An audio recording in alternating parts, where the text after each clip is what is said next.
आपली ही घोडेगिरी बिरदेव पालखी मार्ग परिक्रमण सोहळा 2025 हे सध्या आजचा आमचा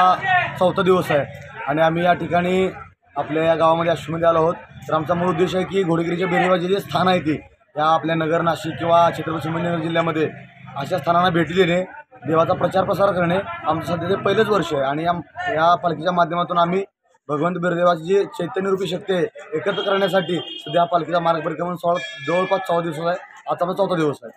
आत्तापर्यंत आम्ही सध्या कोल्हापूर जिल्ह्यामध्ये अर्जुनवाडमध्ये गेलो, त्यानंतर तुमच्या पुणे जिल्ह्यामध्ये खेड तालुक्यामध्ये वाबगावला गेलो, त्यानंतर आम्ही जुन्नर तालुक्यामध्ये पुणे जिल्ह्यामध्ये बोरवडला गेलो, त्यानंतर आपण पारनेर तालुक्यामध्ये नगर जिल्ह्यामध्ये कासारला गेलो, त्यानंतर काल रात्री आपल्या जे बिरोबा साकूर आहे साकूर सनवणी तालुक्यात तिथे गेलो, त्यानंतर सकाळी आम्ही प्रतापपूरला आणि आत्ता सध्या आम्ही अशा आश्वीमध्ये, त्यानंतर मनोली, त्यानंतर तळेगाव दिघं सुकेवाडी, त्यानंतर परत तुमचं गणोरे आणि त्यानंतर आजचा मुक्काम तळेगाव दिघांचा आमचा मुक्काम आजचा राहतानंतर आमचा मुक्काम आहे आपल्या शिर्डीमध्ये बनामध्ये बिरोबाच्या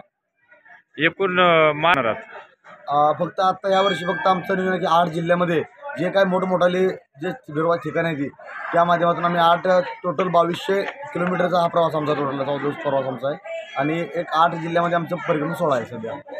या जिल्ह्यामध्ये सांगली जिल्हा, कोल्हापूर जिल्हा, बेळगाव जिल्हा, विजयपूर जिल्हा, त्यानंतर गुलबर्गा जिल्हा असे 5 जिल्ह्यातील 80 लोक या आमच्या सध्याच्या परिक्रमण सोहळ्यामध्ये सामील आहेत।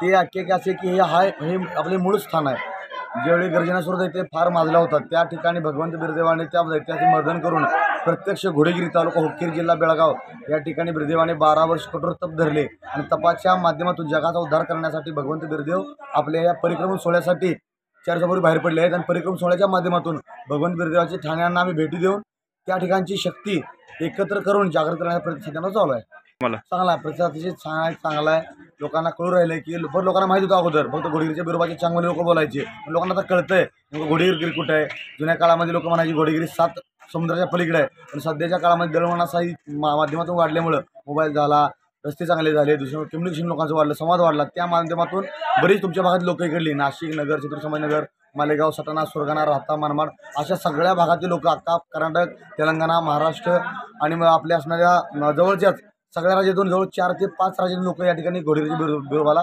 दरवर्षी भेटायला येत असतात। आता नव्याने तुम्ही काय आव्हान कराल नवीन भाविकांना ज्यांना माहिती नाही अजून त्यासाठी काय आव्हान असणार? अशा परिक्रमण सोहळ्यासाठी अगोदर आपण एक सामान्य सध्या नियोजन चालू होतं, त्यामध्ये माध्यमातून आम्ही आव्हान केलं होतं लोकांना की तुमच्या आम्हाला ठाण्यांचा पत्ता द्या आणि आम्ही त्या ठिकाणी येऊन भेट देतो। तर इथून तुमच्या चॅनलच्या माध्यमातून मी आव्हान करू इच्छितो की